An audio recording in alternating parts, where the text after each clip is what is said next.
સર્વે વૈષ્ણવોને મારા જય શ્રી કૃષ્ણ. આપ સર્વેનું મારી ચેનલ હસુ પટેલમાં સ્વાગત છે. આજના સત્સંગમાં આપણે સાંભળીશું શ્રી મહાપ્રભુજીના 84 બેઠકજીના ચરિત્રમાંથી બેઠકજી 29 શ્રી હરિહર ક્ષેત્રના બેઠકજીનું ચરિત્ર. આજના સત્સંગમાં સાંભળીએ શ્રી હરિહર ક્ષેત્રના બેઠકજીનું ચરિત્ર. બેઠકજી 29. મારી ચેનલમાં જો કોઈ નવા હોય તો મારી ચેનલને સબસ્ક્રાઇબ કરજો અને આ વિડીયો લાઈક અને શેર કરજો, જેથી કરી અન્ય વૈષ્ણવો પણ સત્સંગનો લાભ પ્રાપ્ત કરી શકે. બેઠકજી 29. બિહાર રાજ્યમાં સોનપુર અને બછવારા જંકશન વચ્ચે હાજીપુર નામનું રેલવે સ્ટેશન આવેલું છે. સ્ટેશનથી લગભગ 1.5 માઇલ દૂર ગામના એક છેડે આ બેઠકજી આવેલા છે. બેઠકજી પ્રગટ બિરાજે છે. સેવાનો ખાસ પ્રકાર સુંદર રીતે ચાલે છે. આ સ્થાન શ્રી મહાપ્રભુજીના સેવક ભગવાનદાસજીનું ઘર હતું. શ્રી મહાપ્રભુજી જ્યારે અહીં પધાર્યા ત્યારે આપ શ્રીના દર્શન કરી ભગવાનદાસજી શરણે આવેલા અને તેમની વિનંતીથી શ્રી મહાપ્રભુજી અહીં 1 વર્ષ સુધી બિરાજ્યા હતા.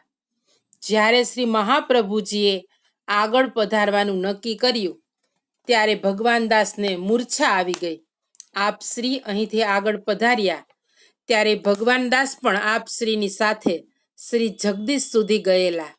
શ્રી મહાપ્રભુજીએ તેમને આજ્ઞા કરી કે તમે ગૃહસ્થ છો, માટે ઘર છોડીને અમારી સાથે ફરો તે ઠીક નથી. તમે ઘેર પાછા જાઓ. ભગવાનદાસે વિનંતી કરી કે મહારાજ, આપના દર્શન વિના હું રહી શકીશ નહીં. આપ શ્રીએ તેમને આજ્ઞા કરી કે આ મારા પાદુકાજી તમે પધરાવી જાઓ. હું તમારા ઘરમાં જે ચોતરા ઉપર બિરાજતો હતો ત્યાં તમે આ પાદુકાને પધરાવી સેવા કરજો. તમને હું રોજ સાક્ષાત દર્શન આપીશ. ત્યારે ભગવાનદાસજી શ્રી મહાપ્રભુજીના પાદુકાજી પધરાવી ઘેર આવ્યા. તેમને રોજ શ્રી મહાપ્રભુજીના સાક્ષાત દર્શન થતા. તેઓ શ્રી મહાપ્રભુજીની ખૂબ પ્રેમથી સેવા કરતા. જ્યારે શ્રી મહાપ્રભુજીએ કાશીમાં આસુર વ્યામોહ લીલા કરી ત્યારે તે દર્શન કરી ખેદ પામેલા વૈષ્ણવો શ્રી મહાપ્રભુજીનો વિરહ કરતા ભગવાનદાસ વૈષ્ણવના ઘેર આવ્યા અને સર્વ હકીકત કહી. ત્યારે શ્રી ભગવાનદાસે કહ્યું કે શ્રી મહાપ્રભુજી તો સદૈવ આપણી વચ્ચે જ બિરાજે છે, માટે તમે શોક ના કરો અને આવી વાત પણ ના કરો. હમણાં જ ઉત્થાપનના દર્શનમાં હું તમને શ્રી મહાપ્રભુજીના દર્શન કરાવીશ. સમય થતાં તેમણે ઉત્થાપનના દર્શન ખોલ્યા ત્યારે તેમની આડીથી સૌ વૈષ્ણવોને શ્રી મહાપ્રભુજીના સાક્ષાત દર્શન થયા. આપ શ્રી પોતાના બેઠકજીમાં બિરાજી શ્રીમદ ભાગવતનું પારાયણ કરી રહ્યા હતા. આપ શ્રીના મંદ મંદ સ્મિતયુક્ત મુખારવિંદના દર્શન કરી સૌ વૈષ્ણવો પ્રસન્ન થયા અને સાષ્ટાંગ દંડવત કર્યા.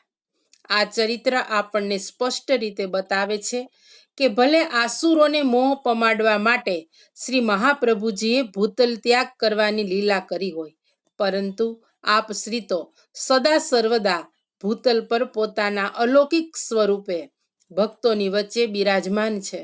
કારણ કે આપ શ્રી કોઈ ભૌતિક મનુષ્ય નહોતા અને નથી. આપ શ્રી સાક્ષાત ભગવત સ્વરૂપ છે. તેથી આપ શ્રીને જન્મ મરણ લાગુ પડતા નથી. આજે પણ પોતાના કૃપાપાત્ર અનેક જીવોને આપ સાક્ષાત દર્શન આપે છે. તેથી જ જ્યાં જ્યાં ઠાકોરજી બિરાજે છે ત્યાં ત્યાં શ્રી મહાપ્રભુજી પણ બિરાજમાન છે. કારણ કે બંને સ્વરૂપ એક જ છે. આમ આ બેઠકજીએ આપણે દંડવત પ્રણામ કરીએ. શ્રી હરિહર ક્ષેત્રના બેઠકજીમાં બિરાજતા શ્રી વલ્લભને આપણા સૌના પૂર્ણ પ્રેમે દંડવત પ્રણામ પહોંચે. આજના સત્સંગને વૈષ્ણવો અહીં વિરામ આપીશું. શ્રી વલ્લભાધીશ કી જય. સર્વે વૈષ્ણવોને મારા જય શ્રી કૃષ્ણ.